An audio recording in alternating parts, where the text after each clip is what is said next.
Energy FM. Same. Pero iba dito sa 106.7 Energy FM Pangga. Huwag mo sabihing radyo, sabihin mo Good morning, Luzon, Visayas at Mindanao, Metro and Mega Manila. At syempre good morning din sa napakaganda, napaka-sexy ang babaeng mahilig sa pink. DJ Lindsay, good morning. Good morning, Baby Toby. Yan, kamusta naman so far ang iyong umaga? Hoy, masaya? Bakit? Basta masaya lang. Sinimulan ko ng masaya. Sana kasi kailangan masaya tayo. Oo, kasi kulang sa tulog ko. Alam mo, grabe ka, 6 hours na yung tulog mo. Nakakahiya naman doon sa mga pasensya na kayo. Ayoko kasi ng 6 hours ng tulog ko eh. You are so, entitled. Wow! Hindi ka magiging entitled. Sa akin kasi, ang gusto ko talaga sa tulog ko, 8 hours talaga, buo. 8 hours? Yun talaga ang gusto ko. Alam mo, ipagpasalamat mo kung talaga, Baby Toby, nakakatulog ko ng 8 hours. Kasi may mga pangga tayo na halos walang tulog. Yun nga eh. Para lang, alam mo yun, mag-function sila at makapag-provide sa mga pamilya nila. Sorry na naman kung medyo choosy ako sa pagtulog. Tulog ko to malay. Ano gagawin nyo? Ito gusto ko eh. Diba? Kaya nga, ipagpasalamat mo nga kung nakakatulog ka nga ng ganyan, 6 to 8 hours. Pero yun, maraming salamat nga rin naman, dahil nagising pa ako sa tulog ko. Diba? So yun, DJ Lindsay, kumain ka na ba ng breakfast mo? Oo. Ano kinain mo? Ensaymada. How? Ensaymada? Ang hirap kainin ng ensaymada, no? Ha? Ang hirap kainin. Para sa akin, okay lang naman. Ang hirap kasi, di ba yung mga ensaymada, yung malalaki sa bagay, talaga, oo. Airy yung loob. Tapos, meron pa siyang keso sa taas, di ba? Tapos, So, di ba, may mga sticky pa na ang tawag doon, sugar. Oo. Tapos kapag kakainin mo yun, may chance na lumagpak yung mga cheese. Oo. Oo nga, Ngayon ko lang nga na-realize. Alam mo yun, Baby Toby, pag kinagat mo siya, kakalat-kalat doon sa mo, sa bibig mo yung yung cheese at saka yung mga Yung sugar, puti. ganyan, puti, ganyan. Yung puti sa Hirap na bibig hirap mo, ako. no? Oo. Hirap na hirap ako. Ewan ko sa'yo. Bakit? Hirap na Ano hirap ba? ako kumain nga ng ensaymada. Ayoko kasi nung may yung may puti ka sa Yung may puti ka sa bibig. Saka Ayaw mo ng mukha ganon. ko, ayoko ng ganon.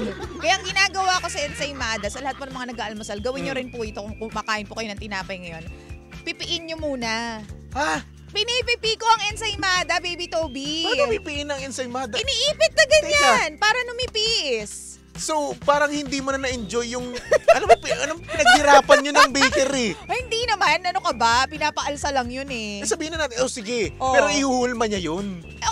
Basic na hulma lang yun. Tapos syempre sabihin natin, sige na, basic na, hinulma na yun. Oo. Okay. Tapos papagandahin niya yun, Brad. Oo nga. Papagandahin niya yun. Oo. Lagyan na ng decoration. Tapos sabihin na natin yung butil-butil ng cheese doon. Oo. Talagang pinaghihirapan niya talaga yun. Okay, may shredder naman. Ayun nga. Oo. Nakakangalay mag-shred. Trabaho Oo. naman ngayon eh. So, bakit ba? tas Ganun ka gagawin gusto mo, kainin? pipit-pitin mo lang. Ipitin mo ganun yung ensaymada. Diba? Oo. So parang, Ipa-flatten mo para hindi siya mahirap kainin. sige, kapag kumakain ka ng burger, paano pinipipit mo rin? Oo, pina-flatten ko din. Uwe! Oo. Kasi ayoko nga nung masyadong malaki sa bibig. Malaki na nga yung bibig ko eh. Tapos kakalat pa siya. Mas malaki pa yung burger sa bibig ko eh. Ayaw mo na mas malaki sa bibig mo. Hindi totoo, di ba? Ikaw ba? Hindi. sa burger naman Tuloy kasi. kita nito eh. Sa burger kasi, para sa akin, mas okay sa akin yung nahahawakan ko siya. Kung ano yung nakuha ko na itsura niya, ganoon ko siya kakainin. Bakit? Kasi parang respeto ko na yun sa Pero wala naman akong pakialam kung ganoon ka kumain eh. Pero okay lang naman, preference mo yan, sige go. Pero para sa akin kasi, pinaghirapan to nung nagluto. Pinaghirapan to nung nag-prepare. Tapos pipit-piting ko lang ng ganoon. Parang flying saucer, ganoon. Hindi mo naman i-disregard yung paghihirap nila in preparing. Pero kasi, mas madali kung ma-appreciate yung lasa niya okay. kung mas maliit siya. Ganon. Or kung mas flat siya, para mas Ganon madali pala. siyang kainin. Wala lang, parang ngayon lang ako nakakita, no? Seryoso? Oo, ngayon lang. Pero meron ako nakita before Oh. na meron kasing burger resto Oo. na na meron silang promo doon kapag naubos mo yun within minutes. Grabe. Oo. Ang ginagawa naman niya, binabasa niya. Okay. Sinasawsaw niya sa tubig. Tapos sa kanya kakainin. Para lang pumasok siya doon sa minutes para libre lang yung kinain niya. Okay. Para sa akin kasi, kung gagawin ko naman yung ganun, hindi ko naman na-enjoy yung pagkain mismo. Oo. Diba? Hindi mo naman kasi, ang goal mo naman kasi doon is hindi i-enjoy. Ayun para nga. mas mapabilis lang yung pagkain. Ayun nga. Para sa akin naman kasi, kapag kakain ako, i-enjoyin ko talaga yun. Oo. Talagang yung lasa niya, yung paano siya ginawa, di ba? Yung juice na kumakatas. Kasi nga may ano nga pala to. May, burger enthusiast kasi at ako. saka mahilig kang magluto-luto kasi. Yes. Tapos ayun, di ba, kung pipit-pitin ko, parang, nawala, yung juice ng burger, parang nawala na Hindi, mas lalabas nga yun Hindi mas lalabas nga, mas aalis, hindi mo tuloy habang pagkagat mo kasi, di ba, sa burger, doon mo ma-realize, doon malalasahan ng dila mo yung juice, di ba? Tapos yung tipong tutulo pa sa bibig mo, yun yung masarap doon, yung grits. Ayoko nung tumutulo sa dito. Ayoko talaga. Mas maganda yung kapag iniipit mo, lalabas na yung juice, kakapit na dun sa tinapay, sasama na dun sa mga spread. So ganyan. ayaw mo talaga ng may something sa bibig mo. Ayoko, ganyan. Ayoko talaga ng mga ganyan. So ayaw mo rin ayaw mo rin ng pinapasok sa bibig mo yung malalaki, yung mas malaki sa bibig mo, ganun. Kapag kumakain ka ng burger, maliit ba yung yung kagat mo o malaki? Malaki. Ako Siyempre din. malaki yung yung kagat ko. Hindi totoo kasi may mga tao na hindi, babae ka, dapat maliit lang yung kagat mo, dapat tawag dito, maging proper ka sa pagkain. Tama. Ako kasi hindi ko ma-appreciate kapag maliit lang Diba? yung kagat. Kasi ito pag kasi malaki yung kagat mo, ibig sabihin nun, mas madaming flavor yung malalasahan mo. Totoo ka dyan. Di ba? Mas masarap yung ganun Oo. Mas enjoy mo yung pagkain, mas nag-enjoy ka sa pagkain kapag malaki yung subo mo. Kaso nga lang, ang downside, Ang downside ang doon? downside nga lang nun, mabilis mo ubos Yun yung nga. kinakain mong burger. Ano na Totoo naman? yan. Hindi totoo. Kaya ayun, hello po sa mga taong laging sinasabihan ng mga babae, ano ka ba, magpakababae ka nga, ganyan, hindi ka, dapat hindi ka man lang, wala ka man lang finesse kapag kumakain ka ng burger. Alam mo, para sa aming mga lalaki, kapag lumalafang yung isang babae, talagang lapang talaga kung lapang. Oo. Mas cute sa amin yung ganun. Pero may ibang na-turn off kapag malakas kumain yung babae. Uy? Oo. Siguro depende na lang din yan. Basta ako kasi, Talaga. lumaki kasi ako sa sa hirap, di ba? Oo. Hindi man kami ganun kayaman. Oo. So ngayon, pag meron ako nakita na babae na na maganda, Oo. tapos alam mo na, yung tipong boyish kung gumalaw, Oo. tapos kapag kumain talagang lapang kung lapang talaga Totoo. Mas gusto ko yung ganun, mas nakikitan ako sa ganung tao. Ay, ganon. Yes. Sana all. Pero okay lang. Basta, gusto ko sa burger yung pinipit-pit ko yung Weird. yung burger. Pero syempre, Diba? kanya-kanya naman tayong Oo, preference, totoo. di ba? Kung ganyan ka ba kumain, di ba, ng burger, kung ayaw mo ng mas malaki sa bibig mo, di wag. Diba? Kahit saan naman eh. So anyway, DJ Lindsay, napupunta na tayo sa burger na usapan, no? Nagugutom tuloy ako. Oo. Uy, batiin Kasalanan pala mo muna to. natin to, Baby Toby. Nakikinig daw si Kuya na driver ng jeep. Nasakyan niya. Sabi ni Joffrey Eugenio, Santa Lucia, ikot, nakikinig sa inyo si Kuya. Salamat. Hello sa Hello mga po sa'yo. drivers natin dyan. At syempre, binabati ko rin nagpadala sa atin kahapon ng sushi. Ay, oo nga pala si Kuya Dennis Francisco. Ang sarap, promise. Sarap. Alam mo, akala ko talagang dito totohanin yun. Oy, hindi totoo yan kapag nagsabi siya. Ngayon, nahihiya tuloy ako. Maraming salamat po, ha? Maraming Naku, salamat, Ang sir. sarap po talaga. Promise, ang dami kong nakain nun. Ako nga din eh. Ako yung nagbukas eh. Oo, grabe. Subuko ka ngayon sa wasabi, di ba? Nasabit. Buko ng ubo. Anyway, DJ Lindsay, dumako na tayo sa ating programa na kung saan pag-uusapan naman natin yung aking message sender. At dito, ang sabi niya ay meron daw siyang ka-fling. Uy, exciting. Ka-fling na lalaki. Tapos, mag-iisang taon na daw sila, pero wala pa daw silang label. Oh, So para sa'yo, need ba talaga ng label ng mag-partner? Or ano ba? Hindi ko alam kasi yung tawag eh. oo. So, ng label. Gaano kahalaga ang label sa isang relasyon?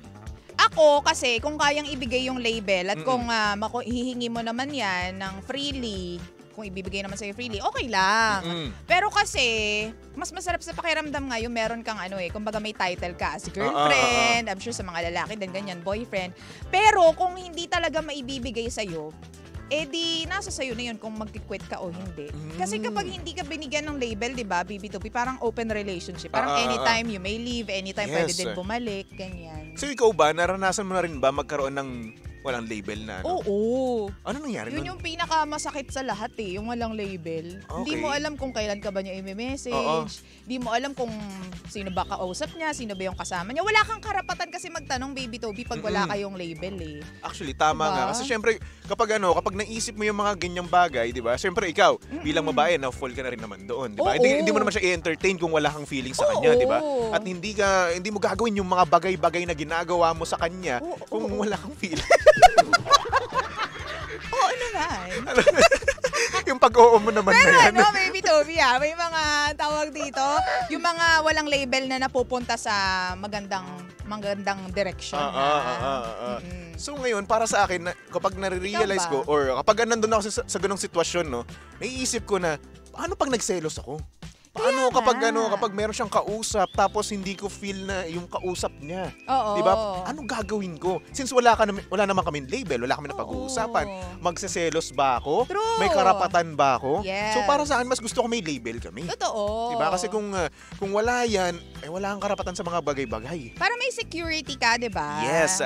Pero one thing na nakikita ko, no, dito sa sitwasyon nila ng kanyang kafling daw. Oo. Siguro ganoon lang sabihin natin, no. Kafling niya is takot silang pag-usapan yung mga bagay-bagay kasi ginagawa naman nila yung mga bagay na ginagawa na magjowa, 'di ba? Oo. Like for example, siguro nagde-date sila, mga ganoon. Siyempre, other things, 'di ba, na ginagawa na magjowa kapag sila lang dalawa.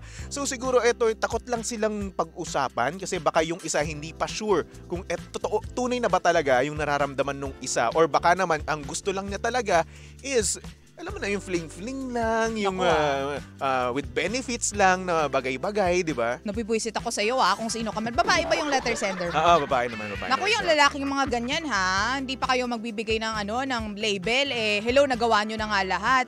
Ba't hindi nyo rin gawin na lagyan ng security or label yung relationship? Huwag mo naman lalahatin, Hindi, sila lang. Sila Yung lang, mo sige. message sender mo lang. Pero dapat nga naman talaga pag-usapan yung mga ganyang bagay, no? Kasi Oo. syempre mahirap din naman yan. Lalong-lalo na sa kanila, no? Kasi sila, tinatanong daw ng kanilang workmates Oo. na ano ba kayo? Kasi Oo. syempre nagtatanong na rin naman since kapag mga babae naman talaga, girl power yan, di ba? Sama-sama kayo dyan. Oo. Usap dito, usap doon, kwento dito, kwento doon. So ngayon, nagtatanong sila, ano ba kayo?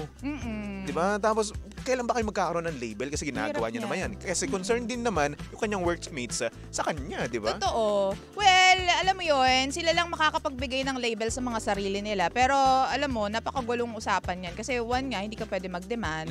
At hindi ko rin maintindihan, yun nga, bakit nagawa nyo na ang lahat? Pero yung paglalagay ng label sa kung ano mang meron Diba? kayo, hindi ninyo magawa. Inuna muna nila yung kate Oo. bago sa label. Pero kasi siguro, Baby Toby, yun na nga nagawa na namin yun So, ba't pa natin lalagyan ng label? Nagagawa naman natin kahit walang label. Oo, di ba? So, yun. Pero syempre, kahit na, di ba, kapag magseselos ka, di ba, Oo. mas okay pa rin talaga na meron kang, alam mo na, eto ko Pinanghahawakan. Eto mo ko May assurance ka na hindi mo gagawin yung tunggentong bagay kasi masasaktan ako. Oo. Di ba? Iba pa rin yung may label kayo na meron kang karapatan na magselos, may karapatan kang pagbawalan, di ba? Oo. Iba yung ganun kaysa naman sa fling-fling lang na kapag hindi nagre-reply, hindi na rin ako magre-reply.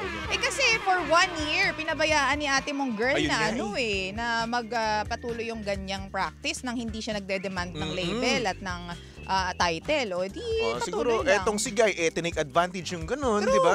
Ang masakit pa dyan, no, kapag nagawa nilang patagalin yung ganyang stage, no, baka etong si Guy, tumitikim din ng iba. Meron ding ibang kaganyan, di ba? Ka-fling din. Or baka naman, etong si Guy, may jowang iba. Ay, totoo yan. At hindi mo alam na ikaw ay number 2 na. O, ikaw yung side chick. Oo. Pangit naman yung ganun. So tayo, kailangan din naman natin magtanong, di ba? Alam kong napaka-awkward nito na pag-usapan agad-agad, no? Totoo. Pero hindi natin malalaman yung totoong sagot kung hindi nyo pag-uusapan. Totoo. Well, ano lang yan di ba? Tibay ng dibdib lang yan sa message sender ni Baby Toby. So anyway, Je, good luck sa'yo. Je, nga pala yung pangalan ng ating Hi, message Je. sender. Je, good luck sa'yo, no? At sana naman pag-usapan nyo yan, di ba? Kasi syempre, hindi basta-basta yan. May feelings ka rin naman at syempre, minsan, di ba? Mas masarap nga rin naman talaga sabihin na may boyfriend ako. Oo. Di ba? So, Je, good luck. at sa inyong magiging relasyon, no? Sana naman, alam mo na, mabigyan ng kasagutan ang iyong mga katanungan. True. So mga pangga, susunod na ang napakaganda, napaka-sexy DJ Lindsay. Uy, naka-pink with matching flowers. And ribbon. Ribbon. Oo. Ano ba yan? Sampagita ba yan? Hindi. Ay, ano ba? Hindi ko alam. Pinaghandaan ko dahil Riders Day mamaya. Syempre, makikita natin yung mga Papa Drivers. Ay, wow. diba? Oo nga pala. Dinikit tayo ng sticker doon. Nakaganto pa ako. Ganda-ganda naman. Diba? Pwede ka na pang model ng motor. Ay, ganon. Oo. Kulang na lang yung boots. Oo, tama ka dyan. Diba? Hello Pwede. to my Yamaha family. Huwag ka na ba kami sabihin ka pa eh. Mapahamak Hindi pa na ako po. eh. Kapag susunod na DJ Lindsay para sa programang Lihim ng Liham, and of course nakasama mo at nakalandian ang hot baby boy ng radyo. Walang iba kundi si DJ Baby Toby. Si Baby Toby ay pwede yung stalk sa lahat ng kanya social media accounts. Hanapin nyo lang Baby Toby 1067 sa Facebook, sa Instagram, sa TikTok, and also on my YouTube channel, DJ Baby Toby. Isa lang naman yan, ha? So for our next song, here's a song from Janet Jackson titled Let's Wait a While. Only here at your number 106.7 Energy FM. Pangga, huwag mo sabihing radyo, sabihin mo